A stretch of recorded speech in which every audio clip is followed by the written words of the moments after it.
Go ahead and call to order this meeting of the Ames Parks and Recreation Commission for March 23rd, 2023. First item on the agenda is to approve the meeting minutes from the January 19th, 2023 meeting. So moved. Second. All right, there's a motion on the table to approve the January 19th minutes. Is there any discussion? All right, seeing none, all in favor of approving the January 19th, 2023 minutes, please say aye. Aye. Opposed, same sign. Seeing none, the motion carries. Next item on the agenda is the public forum. This is for members of the community to discuss any issues that are not on the agenda this month. Is there anyone wanting to speak on public forum? I can't hear you. Oh, sorry. It is public forum, but it's for items not on the agenda. Yeah. Okay. That's not All right. If no one wants to speak in public forum, we'll go ahead and close public forum.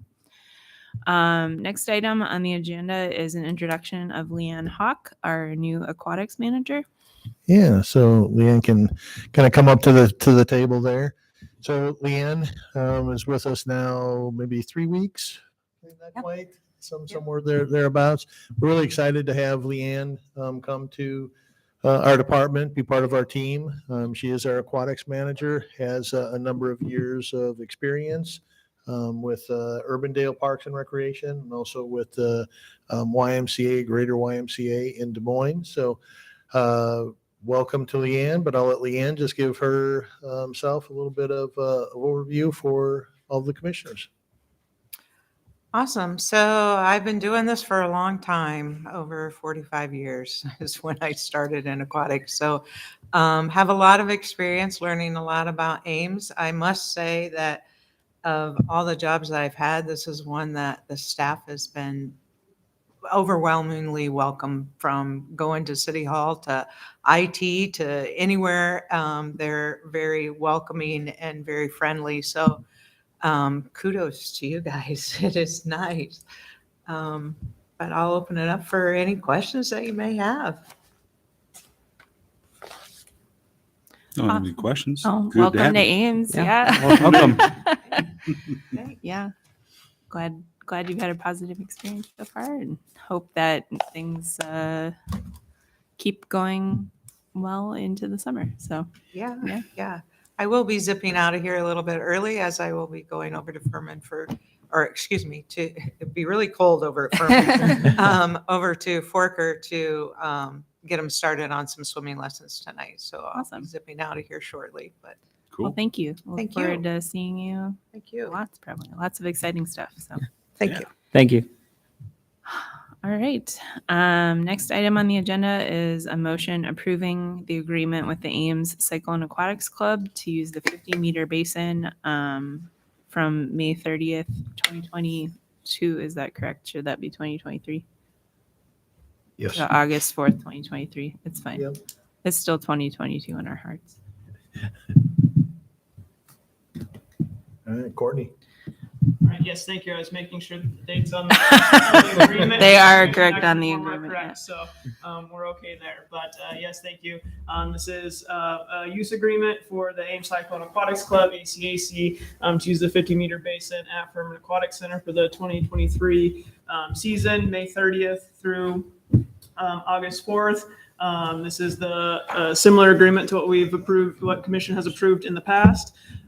It does require that the members of ACAC purchase a summer pass as part of their fee, and there were really no changes to the agreement. I think city staff, myself, and ACAC have a great working relationship, so everything has gone smoothly over the past years, and so we don't have too many changes. The one changes to the agreement from last year was the removal of use and storage of the power towers at Furman Aquatic Center. That was something that we extended last year, just solely for the reason of the in-between of facilities with Muni closing and them not having access quite at that time at the new high school facility. So with them being in that new high school facility, we did remove that from the agreement, but everything stands stands per usual in the agreement. So with that, staff recommends the approval of alternate 1, allowing ACAC to use the 50-meter basin at Furman Aquatic Center from May 30th to August 4th as described in the agreement. Okay. I'll move to approve alternative 1. I'll second. All right, motion is on the table to approve alternative 1, which is to approve the agreement with Ames Cyclone Aquatics Club to use the 50-meter basin from May 30th, 2023 to August 4th, 2023. Is there any discussion? Any questions? You know, I never heard any community grumblings about the closure, so it's been a very good agreement and it seems to work really well for our community. So it's good. All right, any other discussion? All in favor of approving alternative 1, please say aye. Aye. Aye. Opposed, same sign. Seeing none, the motion carries. All right. Next item on the agenda is to approve the Ames Main Street request for use of the band shell on May 19th, 2023, with a band from 6 to 9 p.m. and tear down by 10 p.m. And recommend that City Council approve that alcohol be allowed to be served at Bandshell Park from 6 to 8:30 p.m. and consumed within a fenced area no later than 9 p.m. Or the removal of the temporary fencing. And Main Street will obtain a state liquor license to assure compliance with the state liquor laws. So Sarah's doing my job for Oh, me okay. today, I'm so just it's- reading it's too much great. stuff. No, it's fantastic. I appreciate it. I like it. So just a little bit more clarity. So the Ames Main Street 515 day was initially occurred in May 15th of 2021. Last year, they extended the event from 1 day to weekend. And this year, they're looking to expand Monday through Friday. So a full week of events with the final event on Friday occurring at Bandshell, as described as the Big Bash, as concluding the weekend. The Ames Main Street is requesting commission recommend to City Council to allow the group to sell alcohol. It would just be beer, hard seltzer, no hard liquor. Past events, they've served alcohol and they've gone well. Even though they haven't had this event at Bandshell, Ames PD had reported no concerns of the event to permit this. So with that, staff is approving alternate 1 to approve Ames Main Street request as listed on the CAF. Yeah, I looked at the schedule of events and it looks really like they've really worked hard to plan a cool week this year. So I'm looking forward to it. And yeah, we Oh. do have a representative from Oh, okay. Ames Main Street. If there was any additional questions or anything that you would like to add on the event. Okay. All right. Would anyone care to make a motion? I'll move to approve alternative 1. I'll second it. All right. Motion to approve alternative 1 to approve the use of the band shell and to recommend City Council approve alcohol to be served at Bandshell. Is there any additional discussion or questions? I am curious, who ends up cleaning up after? Are those volunteers or? You go ahead. Pull it out or? Hey, good afternoon. I'm Yvonne. Do you need it? Yeah, Sorry. just state your name and address for Katie for the minutes. Really? Hi, I'm Crystal Davis. I'm the executive director for Ames Main Street. So it's us and a team of volunteers. So we do recruit volunteers for cleanup and as well as some of our staff members. And we take cleanup very seriously. So yeah, we want to leave it better than we found it. So yeah, we'll be done on time. Thank you. Yeah, you're welcome. Yeah, speaking as a person who has been voluntold into many campus town events, it's an army of volunteers and everyone does a great job. So awesome. Any other discussion? All right. All in favor of approving alternative 1, please say aye. Aye. Opposed, same sign. All right, seeing none, the motion carries. Next item on the agenda is a motion approving the agreement with the Ames Youth Baseball League regarding the use of fields 7, 8, and 9 in Brookside Park from March 27th, 2023 to November 1st, 2023. Yeah, for many years now, Ames Youth Baseball was Ames Little League, has used the two fields, the two smaller fields at Brookside Park, and now they've, over the last few years, been able to rent the large field that formerly used by the Ames High School for their baseball, for their high school program. So this is just the standard agreement that we've done for 10 years now, Keith. That's crazy. It's 10 years we've been doing this. So it's been a good agreement. Little League has, or Ames Youth Baseball has been very, very good to work with. So staff recommends alternative 1. Any questions or anyone care to make a motion? Motion approving alternative 1.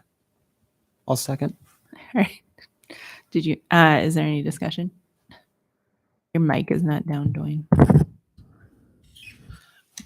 It says that we do not charge anything for the other two fields. Do they do anything for improvements, pick up, clean up? Can you give us kind of an idea why there's no charge for those fields? So if there's any like major field maintenance, we talk with them about working together. But a lot of the field maintenance, a lot of the upkeep, grooming of the aggregate, those types of things is done by them. We provide the bases, make sure that the facilities and the dugouts are safe, fences are safe. We mow it. Other than that, Ames Little League takes care of the rest. So like if they want to host games, they have to chalk it, do all those types of things. So, And you don't charge anything for the mowing? we do not. Nope. A little further comment.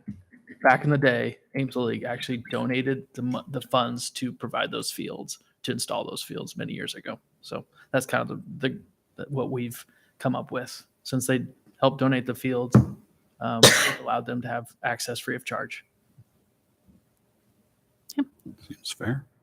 Any other discussion or questions? All right. All in favor of approving alternative 1, please say aye. Aye. Aye. Opposed, same sign. All right. Seeing none, the motion carries.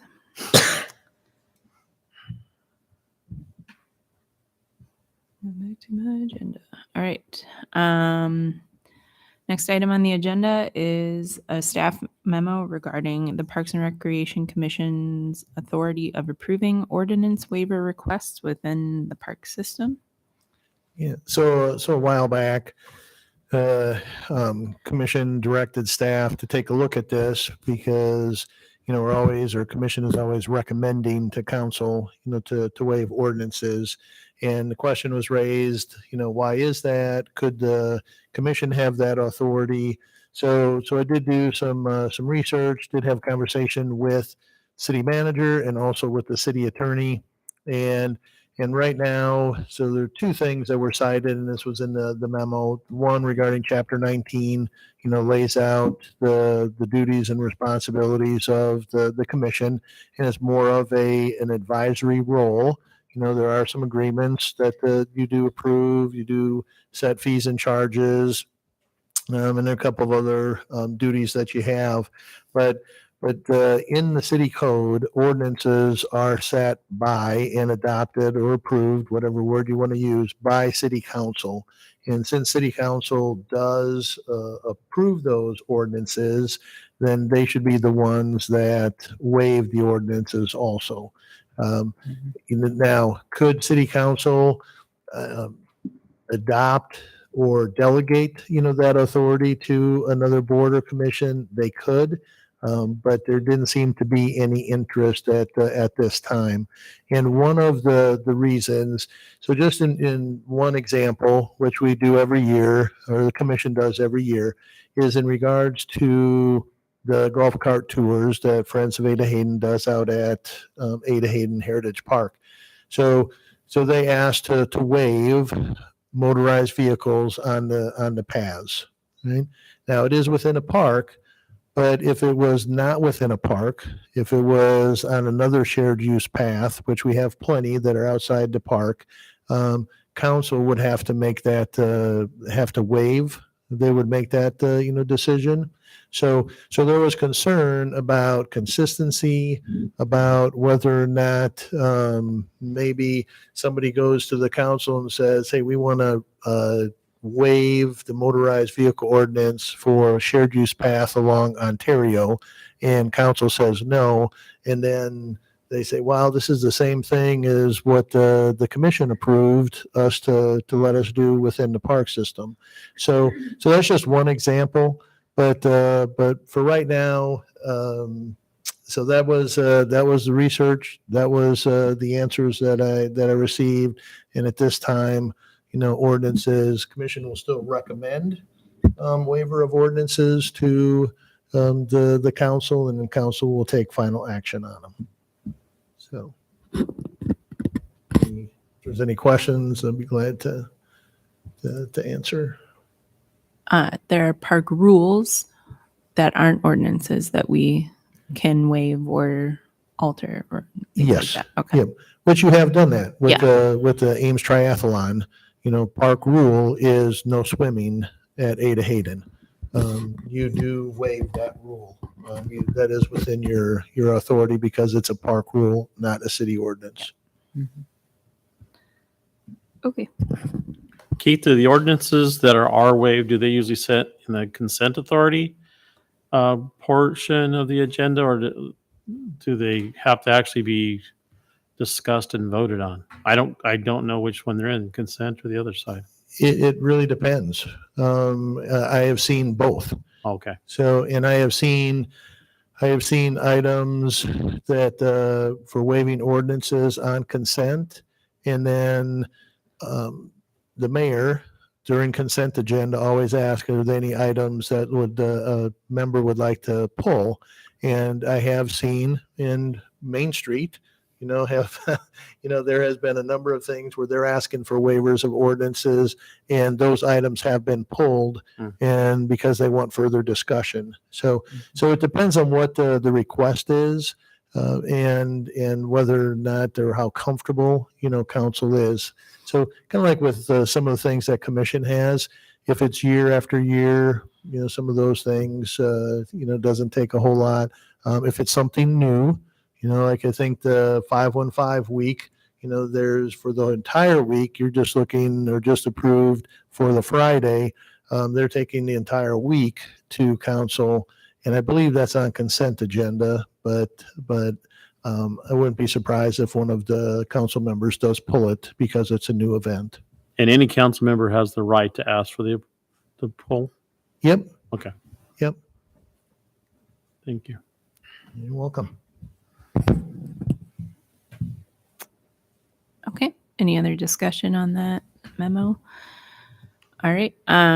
Next item on the agenda is a motion approving a request from the Ames JCs to host Ames on the Half Shell, again using Van Shell Park on 5 Fridays in June, and recommend City Council serve alcohol on 5 Fridays and waive the JC's payment of $1 facility fee for these events.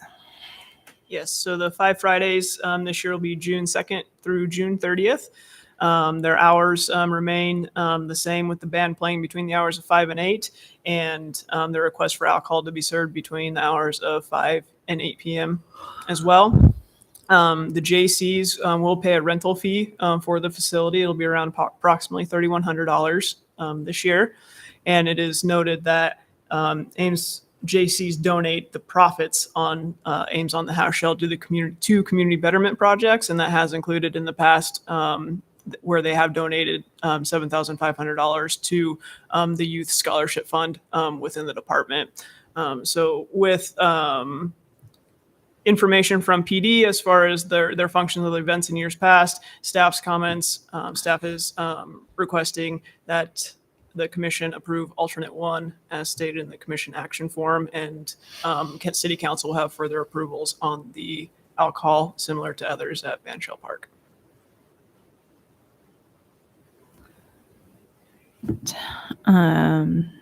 Any discussion or questions for Courtney? Right, this continues to be a great event. a lot of people look forward to it in the summer. So, I'll move alternative 1. I'll second. all right. Motion is on the table to approve alternative 1 for various aspects of the Ames JCs to host Ames on the half shell. Any additional discussion? All right. All in favor of alternative 1, please say aye. Opposed, same sign. Seeing none, the motion carries. Our next item on the agenda is a motion recommending to City Council for an application for a state of Iowa gambling license to conduct various programs and scholarship fundraising events. I assume this is like a raffle. I don't know. Yep. Anyway, okay. Well, Courtney will explain One it. of Okay. many. Courtney's got us again. Yep. So yes, we're interested in submitting a 2-year application for a charitable gambling license through the Iowa Department of Inspections and Appeals.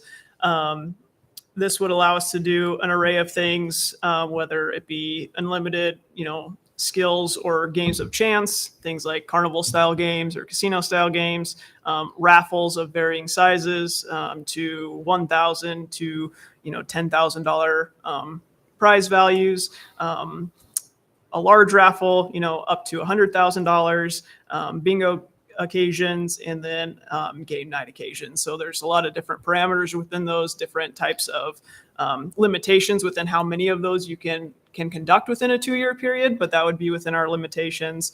A 2-year license is $150.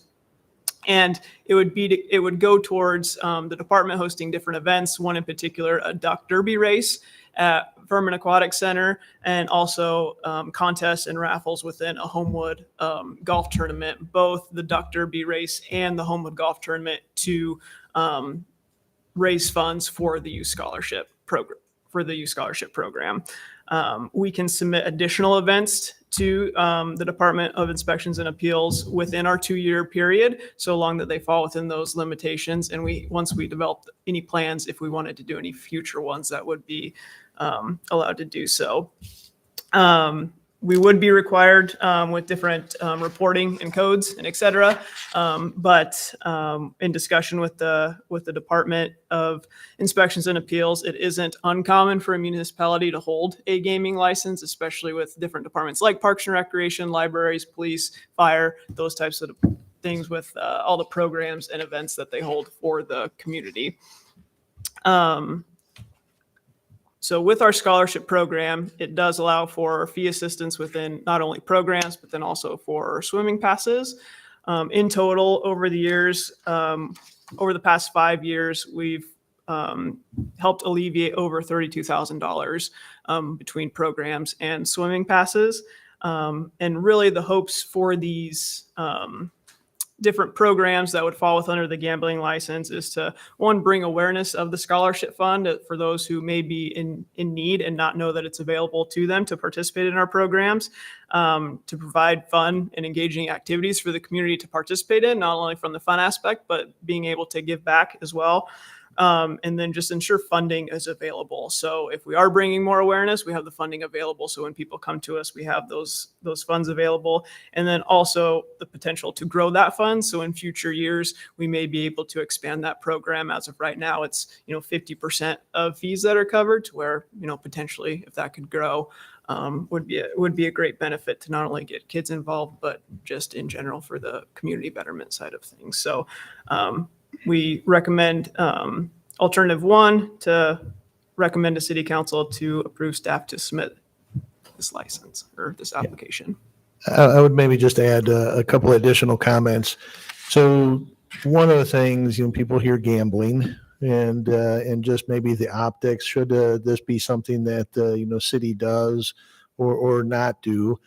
It really provides us with many more opportunities, to be able to raise funds. And it is something that a lot of people, if you go to a golf tournament, you go to a fundraiser, a silent auction, whatever it is, there's a lot of different things that people do, to be able to raise funds. So it really provides us a lot of opportunities, as Courtney mentioned. The other thing is that a lot of municipalities, in Courtney's conversations with Department of Inspections and Appeals, They did mention that most municipalities have a gambling license. And when they looked at it, they were surprised that Ames did not. So, it is something that, a lot of municipalities do. It really what we're looking at. And in the past, when we have raised funds for United Way, we have done some different types of activities. United Way has a gambling license and we've been kind of under their purview, but we've been raising funds for United Way.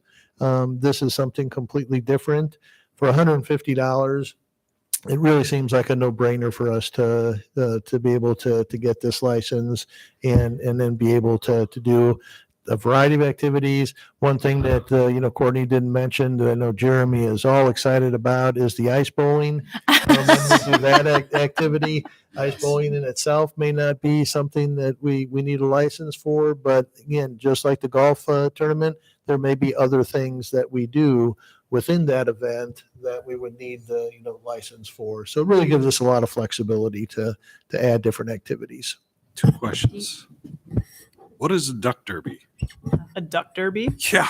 So rubber ducks. Yes. So we have obviously the lazy river. Uh-huh. So the thought behind it is people can adopt a duck. So they can purchase a duck, and then it goes down the slides of the tube slides, enters the lazy river, goes with the current, and then the first duck to make it all the way around is the winner.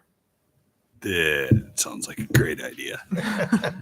I was hoping for real ducks, but I'll take rubber ducks. That probably is some additional like livestock license or something. I don't know. I was Have I to was talk thinking to of the Department of Ag. cute little duck chicks. Okay. Anything that has the possibility of flying and swimming. That's good. All right, cool. I'll be there.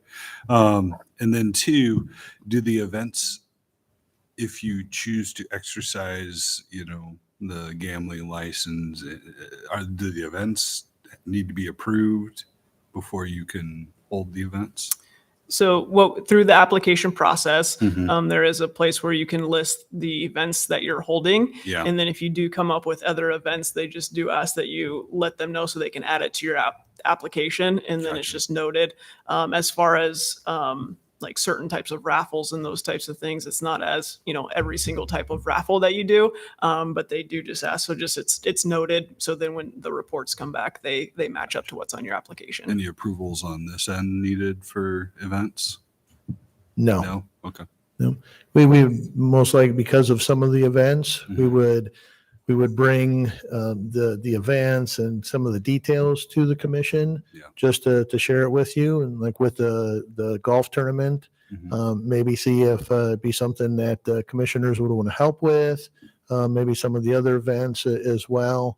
Maybe help promote the event, whatever it might be. But the events themselves would not need council approval or commission approval. Okay. Courtney, would Be my only chance to learn about duck derbies. So you can be the guy that dumps them at the top of the slide. God, it's just right here. Courtney, Oh. should the city council and the city manager's office be the one requesting this and not Park and Rec? Because if you have- guys get the license, wouldn't everybody be able to join in using this license? But then you'll be held to the compliance side of it, or is it given in the city's name? Because you'd meant, I know other cities do it. So there are different ways cities do it. When I was talking with the Iowa Department of Inspections and Appeals, they did say that it could be either or. Either the city could do it and it's blanket. The one thing is that then you have to coordinate the license. The license has to be on site anytime any of those activities are happening. So if there are different departments wanting to do this type of activity that would fall under the gambling license, that license can't be in 2 places at one time. So that's something that helps them kind of monitor the activity. So there's not too many things at once.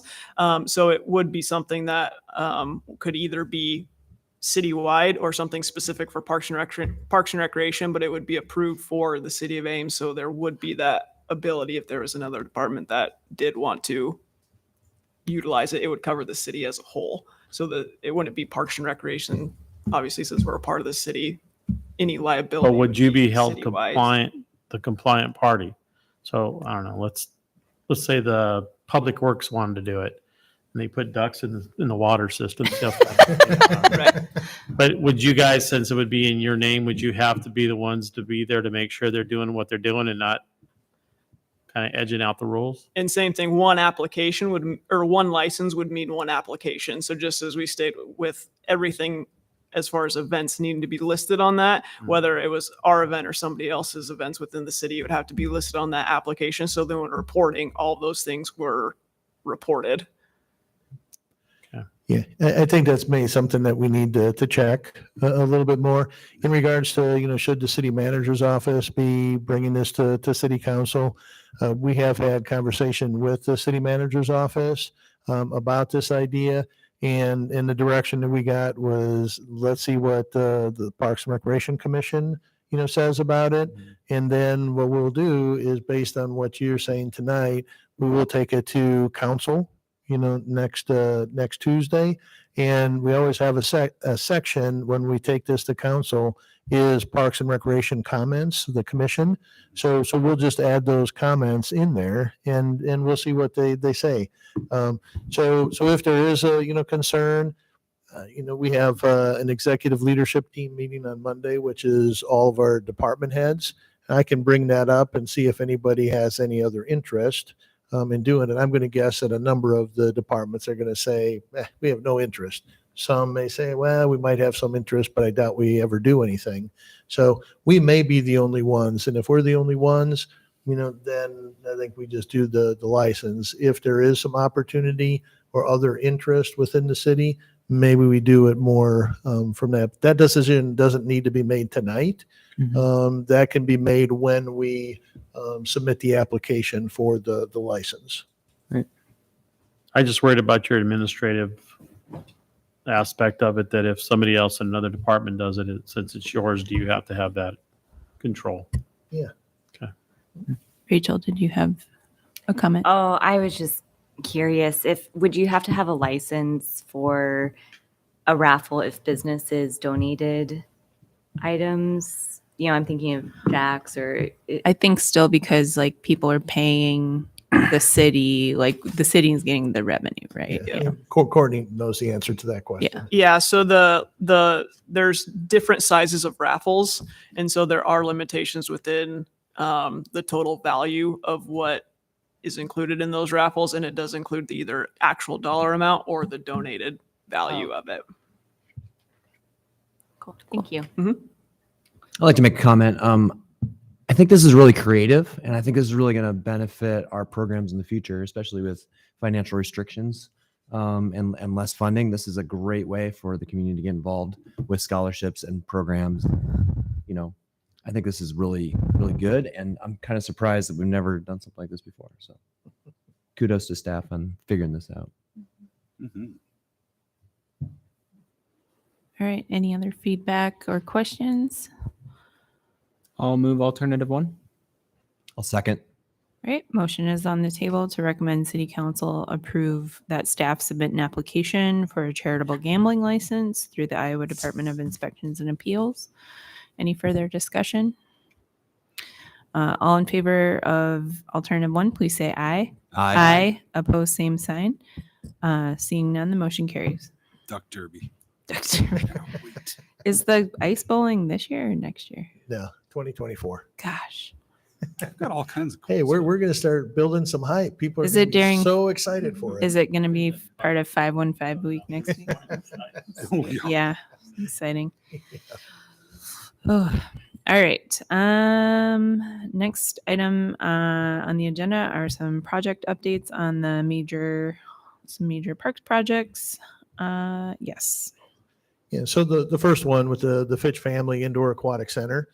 And thanks to Nathan and to Rachel, came to the donor recognition. They were able to make it, which is a nice event. I think everybody was very happy with it, and City Council, obviously, and commissioners love to be able to thank all of the donors. And as of right now, we're looking at just under $10.4 million that have been donated, for this project. We have a lot of different things that have been happening regarding the project. And one of the items, we did do a couple of site visits. Staff went down to the Waukee YMCA and looked at that facility and really looking at the basins, their mechanical equipment, filtration, disinfection, so on. We also went up to the Ames High School pool, looked at their facility, and really gives us just a variety of ideas and things that people are doing, and maybe what's working, what's not working, what do we like, what don't we like, and so on. So that's something that we've done. We've been working with Impact 7G, and we're close to finalizing a contract for environmental services. Some of the things that they will be doing is they will be developing a management plan. So once construction starts, if anything comes, they start digging in an area and it's suspicious, might be contaminated, we already have a plan in place to deal with the contamination. They will be providing guidance for us throughout the project, and to the design team and to the construction manager in regards to things that need to be done for remediation and mitigation. So we'll be finalizing that contract with them shortly. One of the other things, the DNR, they did come out and tell us that vertical geothermal wells are not allowed. They would not give us a permit for those because of the aquifer that's underneath that area and the possibility for contamination moving vertically and contaminating the aquifer. They did say that horizontal wells is a possibility, and generally horizontal wells, they run for about 300 feet. And there's a loop at 15 feet, 30 feet, and 45 feet beneath the ground. The aquifer sits at about 90 feet below the ground. So you don't get that vertical movement. So that's something, before they would issue a permit, they have indicated that we would need to do 9 additional borings and groundwater samples. So that's something that we're looking at. Our mechanical engineer or subconsultant to RDG for the architect services, we have had conversation with them, and they do feel that if we do horizontal wells, we will have some benefit, to the overall efficiency of the heating and so on system with the aquatic center. So that's something that we're going to continue to move forward, with. I think those are some of the main, items that, that have been happening. So some of the big things that have been happening. So we've been working through schematic design, and schematic design is kind of just getting the really from a floor plan standpoint, the spaces that we need, the quantity of spaces, the sizes of the spaces, trying to get those right so we have the floor plan. And then also part of that is building design. And what we design team, or the architect, the construction manager, and Stecker Harmsen, who is a cost estimator for projects, they both did a cost estimate for construction. And if you remember, we did set aside $20.5 million for construction. And then with it, they came back with their cost estimates. The two of them did it. They were about $2.5 million apart. So they kind of did some reconciling and so on. But basically it came back to about, I think, 23.6, 23.7. What is it? Wasn't it 23.8? Yeah, so somewhere over $23 million dollars for it. Again, 20.5. So we're at about, I think we're just over $3.1 million, have a $3.1 million shortfall. Okay. From it, if we're just using that $20.5 million. All right. So not great news, but not the worst news in the world. So we did ask with them. We just had a meeting with them on Tuesday and got this information. so we did ask, with the estimates, cost estimates, how many times do the bid day, the bids on opening day, are they usually lower or higher, than the SD cost estimate? And they did say, they generally said, probably 90%, maybe even 100% of the time, SD cost estimates are higher than what we see on bid day.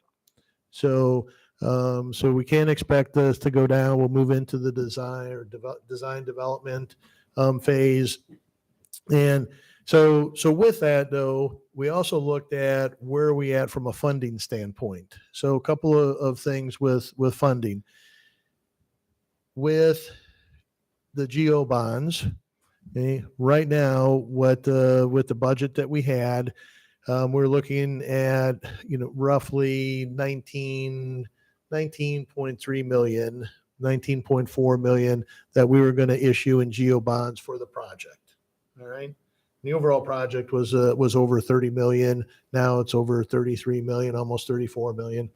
So with that, we have the capacity, or the council has authorized themselves to issue up to $21.2 million worth of bonds. So we have a capacity of roughly 1.8 million that we could add or addition bond for additional money. In addition to that, we also mentioned this at the last meeting in January, is that we did set aside some ARPA funds, which is almost $870,000. So to those 2 points together, we're just over about $2.7 million that we could have in additional funding. So still doesn't get us to the 3.1. So roughly we're about $400 and some $1,000 short, with that. How big is this duck derby going to be?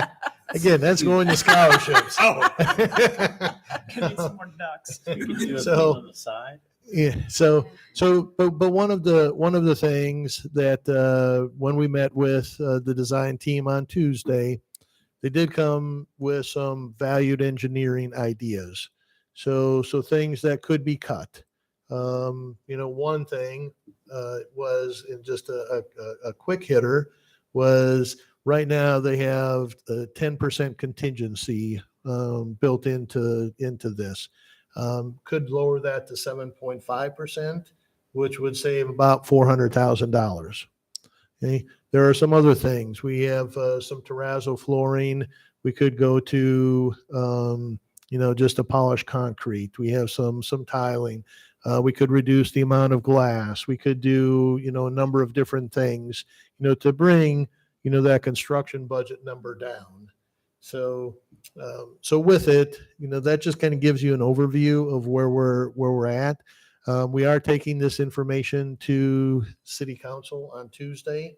I'll send you, once everything's finalized, I'll send you that staff report. So this will make a little bit more sense with things. But one of the things that we do want to do is we do want to show you some pictures. So we'll start with the floor plan, and you've seen this before. So this is just the base bid, and right now it's about 34,000 square feet just for the base bid, and we've been through this before, so I'm not going to spend a lot of time. It's got the 3 basins. We've got the locker rooms. We've got universal locker rooms. You got storage, mechanical, some office space, and so on. So that's what the base bid floor plan looks like. If you add on the add alternate, and I should mention that the add alternate, we were from Stecker Harmson when they did a preliminary estimate on this in April of 2022. Their estimate was about $3 million. The estimate right now is just under 2.4 million. So which is that's a positive, but considering everything else that I just mentioned, if we want a quality, energy efficient, minimum maintenance, low impact on operations, all that stuff. Any extra funding may have to go to the base bid, and we may not be able to do the ad alternate. But again, it all depends on what comes in on bid day. So you can see the ad alternate. There is that dotted line. That would be if we don't do the ad alternate, that would be the exterior wall of the base bid. But if we do the ad alternate, that wall is altered, and then we have multi-purpose space. We have the walking track. Do add 2 restrooms because of the additional number of people and so on. We might be able to get by with 3 restrooms instead of 4. So that's what the floor plan looks like. The track would be 17 laps roughly per mile.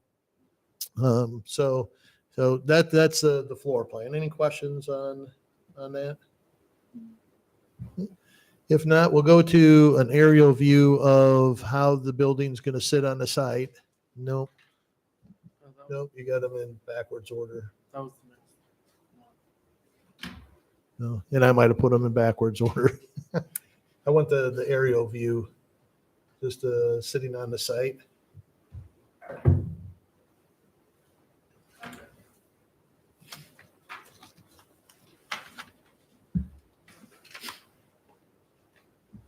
Yeah. It's not down here. I thought I had them all there. But what'd you do with them, Courtney? Do you have I it? can in see your it in pack? my mind. It's beautiful. It's just a little foggy.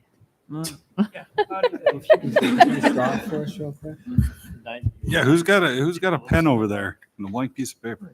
Yeah, let's See if I have them here. give Jeremy an opportunity to color in. Lines. I'm terrible. Not sure where they are. So we were going to show you some of the pictures, what it looked like from the south side, but go ahead and put So- up what you, found them.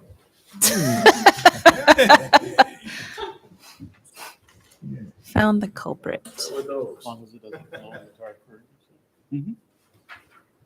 That would. So that actually shows, Hold on a second. here's Nathan. Yeah. Start with that one. Okay. So We'll get there We eventually. need to rehearse. Lincoln Way, Lincoln Way is Run on through the this like bottom 4 there. times. All right. Are we sure? Guys, get it So- together. So this gives you an idea of how it, sits on the site. Lincoln Way is to the bottom of the picture. Second Street is to the top. You have Elm to the right, and then Oak to the left. So this kind of sit the bottom. The building will sit on the southern half of that site, and then the parking will be up on the north half. So that's what it would look like just with the base bid. If you look at it with the ad alternate, you see the green space, gets used up to the east of the building. So that kind of get an idea of the difference. It's another, just under 8,000 square feet for that addition. So if you look at it from the south, and this is different than what some of the other. I think the one that you had up. Oh, Yes. So. Manicured nails, by the way. So this is what it would look like from the south, and as you can see, it's a little different than maybe some of the other pictures that we have shown. What we really wanted to do is kind of get an idea of this is what most people are going to see when you come in on Lincoln Way. It's the back of the building, but it's really the front of the building from what most people will see. So that does show kind of that grayish or the darker grayish would be a metal with it. The light gray, maybe you can point to it, Joshua, would be the glass. There'd be glass on that side and glass on that side, and then you have the slide, over to the left. So So really, these two pictures, we won't show you the other one because they're just about the same, but it just shows you a little bit of an extension on the right side with the add alternate, is what it looks like. So then if the last two pictures that we have, Do you have a question? Yeah, I'm hoping that that's right, but looks like there's going to be cutouts away from Lincoln Way for side ride stops. yeah, that's already there. Not gonna change. Okay. Yep. Because now we're going to have a median running all the way through. Isn't that cut up a little bit right now? I think the median's already there. I thought it ended right there at the, I think it ends at the stoplight. yeah, Yeah, I don't think the median's there anymore. not the extended. Well, you Yeah. guys didn't do this. I mean, We're not doing Yeah. anything to the street. Yeah. Someone else's. Yeah, nothing's going on. Nothing's going on in the street from our point of view. So we already have the bump outs for the buses. Yeah, the bus. 'Cause that was the biggest concern over there on Ontario was the buses stopping traffic, so. Yeah, yeah, and you can kind of see it where the person to the right in this picture is. Yeah. You can kind of see how it cuts back. So not- that's already there. They were going to stay there. Okay. Yep. All right, and then the two kind of looking, Yeah, they're. from there, and with these pictures, it shows like the dark here, the dark part of it. Those are precast panels with a brick veneer. Right by the entrance, it's a stone veneer. We haven't made those decisions yet with it. So this is what it looks like with just the base bid, and then the add alternate. Yeah, looks nice. Shows you what it would look like as well. So just kind of gives you a little bit of an idea. Jacob, you gonna? Yeah, I was just gonna ask, are we with the base bid, are we building it with the idea that we might sometime in the future move to kind of the add alternate build, as a future renovation or addition to the building? Yes. Okay. Yep. So obviously it'd be most cost effective if we did it right now. Right. So with that 2.4 million, for the add alternate, basically, if you look at this, what they do is the east wall of the base bid basically just gets pushed out and becomes the east wall of the add alternate. So that's why you save some money if you do it right now. Right. If you wait, it's going to be a lot higher cost. Don't know what that would be, but it would be. Yeah, they're designed it so wherever there would be doors, into the multi-purpose rooms or with the walking track, it's all being designed so those sections could be easily removed, and we could add, this at a future date. I think though that we all know that if you buy a car with cloth seats, you never go put leather seats in it later. So I think 10 years from down the road, we're going to really regret not having this Mhm. the day we put this up. Yeah. Yeah. And it's one of the things as well. So some of the value engineering ideas that were brought up one was going from 6 lanes in the lap pool down to 4 lanes. Or one was combining the lap pool with the zero depth entry pool and things. So there's a lot of pros and cons. Staff is not in favor of either of those options. One, because what we have to look at is this is going to be a 50-year facility for one. And our 2040 plan for the city of Ames is talking about population growing 15 to 20,000 people. So we have to look at making sure that this is good for those 50 years. And if we start skimping or reducing sizes, combining the 2 pools into one would have an impact on operations, because if they're all one body of water, you'd have to staff and lifeguard that complete body of water, which is going to be more staff. Even if you're just doing lap swimming, you still have to make sure that you have guards in all sections of that pool. So so we lose some flexibility. We probably will add to operational costs because of staffing and so on. So that just gives you kind of an idea, and I think it ties in well with what you're saying, and we'll see what council says, because I think there's a sentiment within the community that would love to see it done all at once.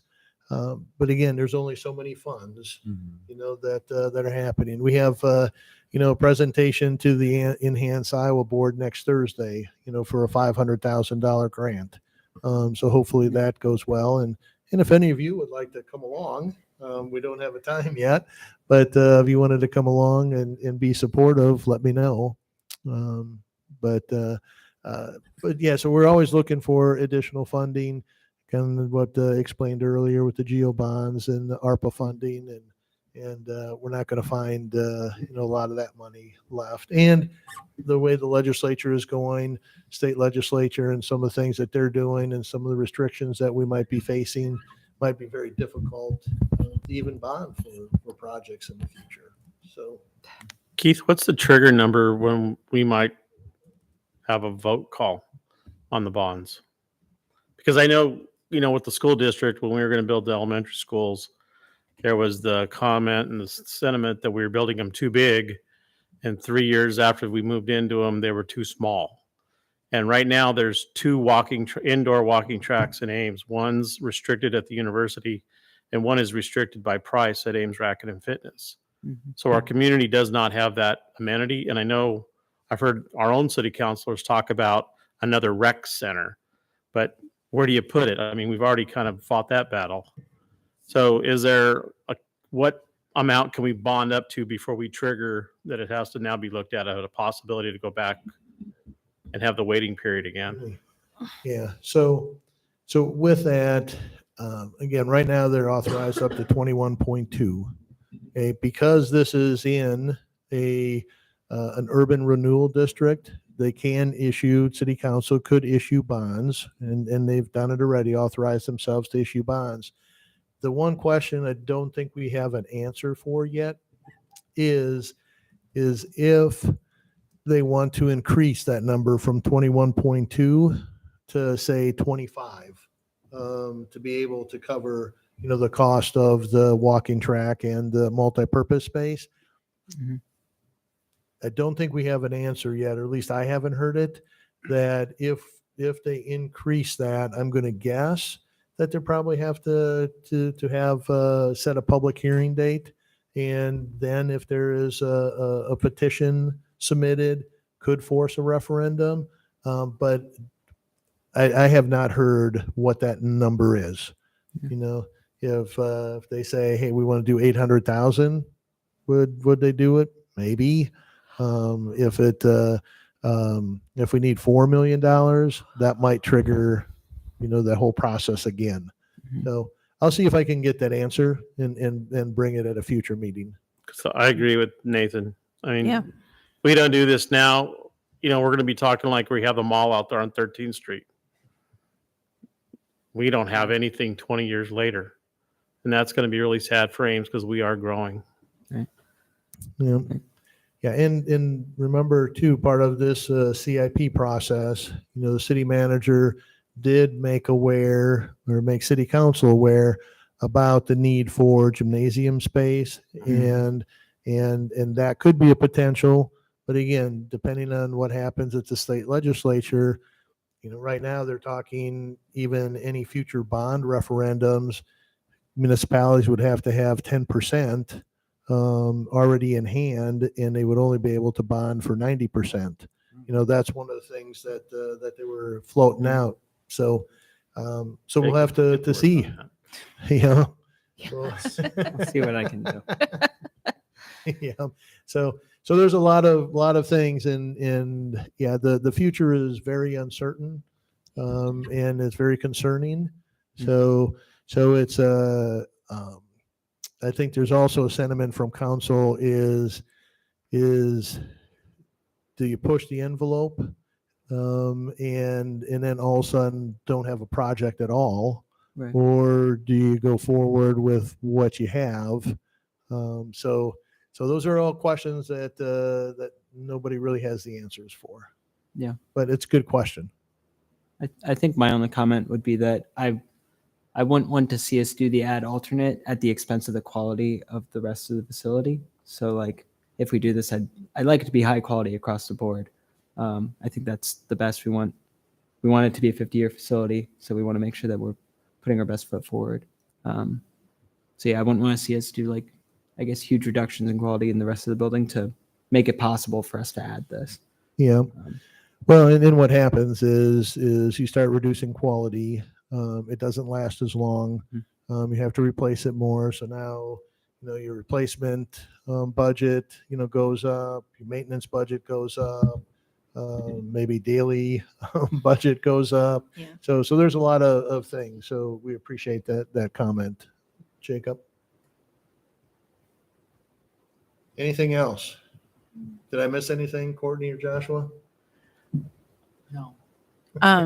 Obviously, we have a major donor for this project. Is there any discussion, for example, with the Miracle Park, there was kind of that last fundraising push to get the lights funded so they could do them in the first phase and they didn't have to have a second phase. Is there any discussion for a second push for private fundraising at all?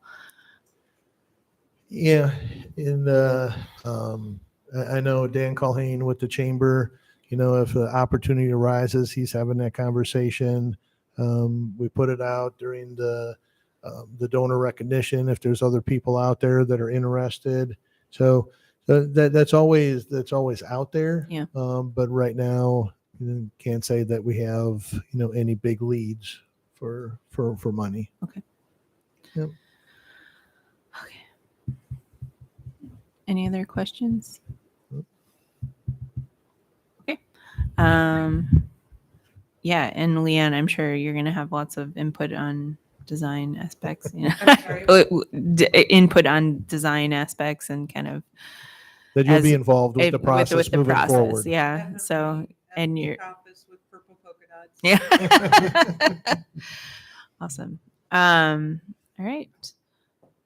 Next item is discussing progress on the Steve Shanker Plaza. Yeah. So the plaza itself, it's has not a lot of stuff been happening, lately. Part of it has been weather, getting ready.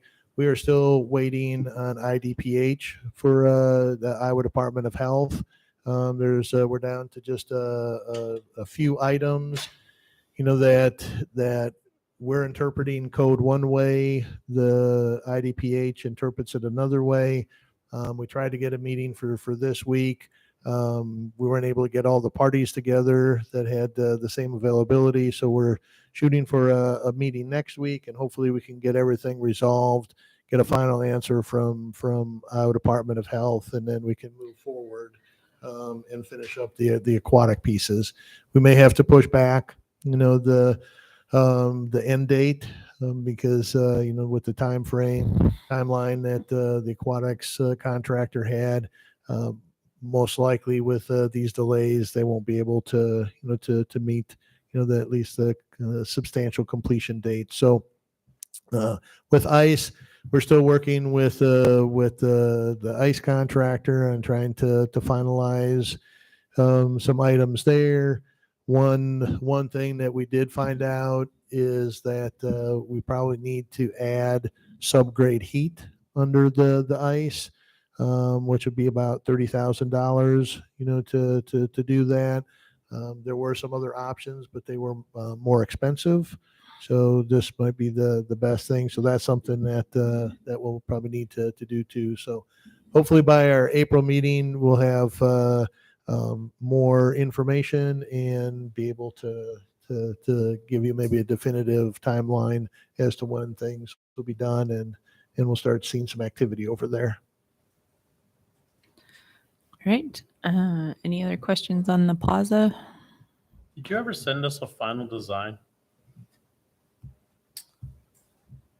I don't know if we, I don't know if we did. We can, I just don't know what it's going to look like anymore. Yeah, I think we did. I think we did share, because there were a few changes, but some of the changes when we did some value engineering and so on, the renderings, the drawings, all that kind of stuff wasn't redone, so we never really had necessarily a revised drawing. So if we didn't do it, that was most likely why. Yeah, there was some discussion about grass versus concrete and bike racks and the Yep. diagonal parking versus Yep. figure eight. Yeah, we'll see. We'll see if we can bring something at the next meeting, from that standpoint. Courtney, how's your drawing skills?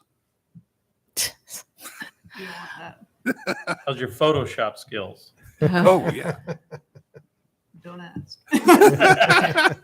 Hey, she did help me today with some pictures, so that was Oh, good. see, there we go. All right, and then an update on the Western Sands McNorman property. Yeah, so with this, we're continuing conversations with the owners. Some sad news is that the one of the sisters, there are two sisters, Barbara and Elizabeth. Barbara did pass away at the end of January, and so now it's Elizabeth, and she's in a care facility, and then we're working with Elizabeth's son and his wife.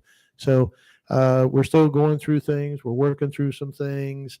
Right now, they're thinking that they will probably keep that 27 acres potentially maybe for 10 years and make some decisions at some point. They may say, hey, let's donate it to the city and increase the size of the park.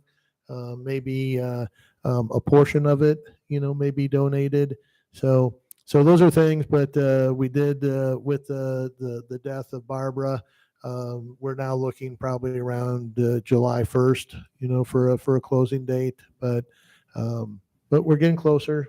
So not a lot of changes since the last time. Remind me that 27 acres was the strip To the west. to the west. Okay, so because we're buying the north and south. Yeah, roughly Parcels, okay. roughly 40 acres and 10 acres, and right on top of each other, south to north, and then 27 acres, on the west side of that. So Okay. Any other questions on that? All right. Next item on the agenda is monthly report. And we need to draw the winners for the, these are, while we get okay. these ready, if Courtney or Josh will have anything to Yeah. share.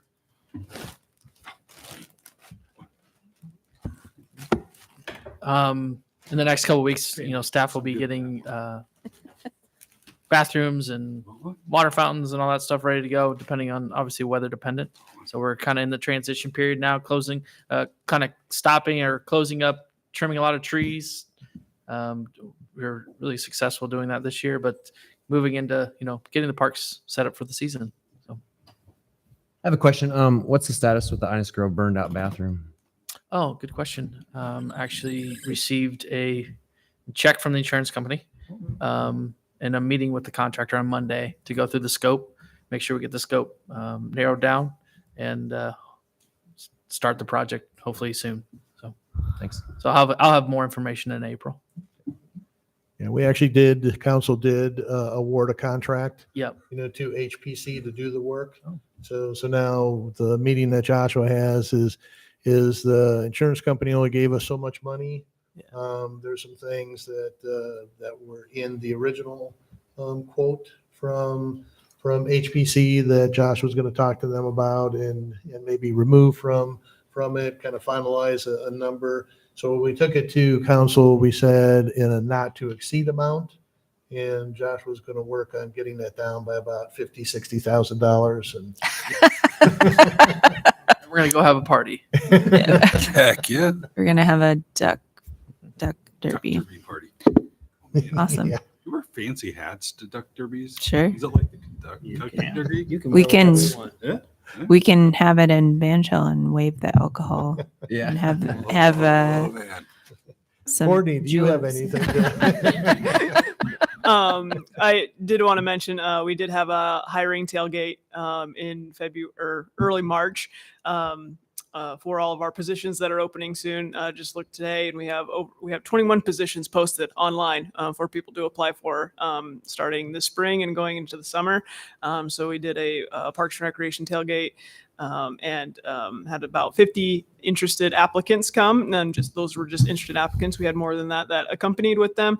We had our recreation staff available to answer questions and tell information about all the different programs and opportunities. So hoping to make that a consistent and annual recruitment process to kind of kick off getting everybody on board. But we also are excited for Homewood Golf Course. Will be opening April 1, weather dependent. So if you don't have your punch card or your pass, or you're ready to book your tee times, it's open. Awesome. That I liked the weather of the last 2 days more than today. So, all right.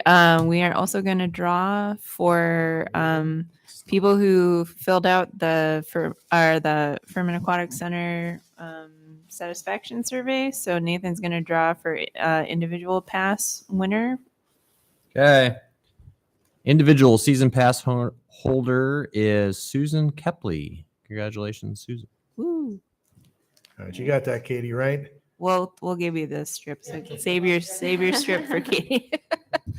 All right, Rachel's gonna draw for a daily admission. Yeah, I drew my wife's name. Ah. Grab two. Trying to get. I know, like, but So congratulations to Julie Popkin for the daily pool user. Julie Popkin. Woo. Jacob's Right. gonna draw for a punch card.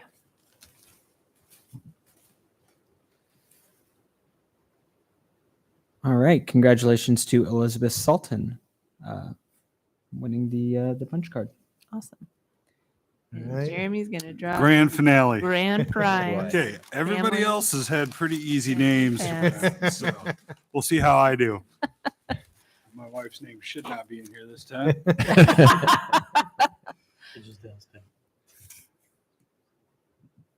Oh, well, this is too easy. Winner is Christy Dunn.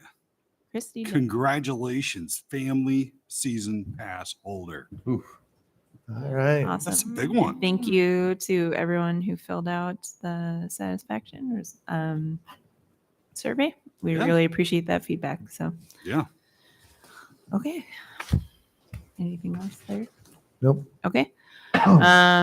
Next item on the agenda is introduction of our Parks and Recreation Commission for the next year and bidding farewell to Jacob. I All can't right, believe it's so- been 3 years. I know. So sent out earlier today, kind of the new commissioners. We have 2 new commissioners for next year. Thera Cox. She's a Mary Greeley Medical Center employee. She will be here at the next meeting. She was going to try to make it today, but she wasn't able to. She will be filling a 1-year term. So Jacob's vacancy. And then in the audience, we do have Jeff White. So we'll let Jeff give an update on himself at the next meeting, be able to give us his history. But he does have a lot of environmental background of things, so he'll be able to bring maybe something to the commission that we don't have right now. So welcome, Jeff. We're excited to have Jeff and Thera start. So Jeff is filling Nicole's spot. So there's 1 year left on that 3-year term. So I told them that some of you are in your 7th and 8th years of filling Yeah. of it. So Feels like so- only so he was all excited that maybe just 1 year, but I said, well, no, you can go for Sucks you for, in. for 2 more terms. That's right. yeah.